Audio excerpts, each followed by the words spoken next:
আসসালামু আলাইকুম।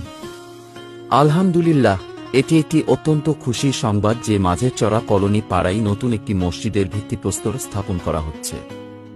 আল্লাহ তাআলা এই মসজিদটি শীঘ্রই সম্পন্ন করার তৌফিক দান করুন এবং এটিকে একটি বরকতময় ইবাদতের স্থান হিসেবে কবুল করুন।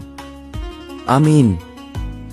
সকল মুসলিম ভাইবোনদের জন্য এটি অত্যন্ত গুরুত্বপূর্ণ যে আমরা এই ধরনের উদ্যোগের জন্য দোয়া করি এবং যেভাবে সম্ভব সহযোগিতা করি। আল্লাহ তাআলা আমাদের সবাইকে দ্বীন ও ইবাদতের পথে চলার তৌফিক দান করুন। আমিন।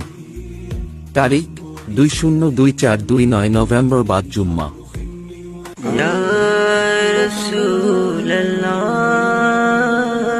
ইয়া হাবিবাল্লাহ।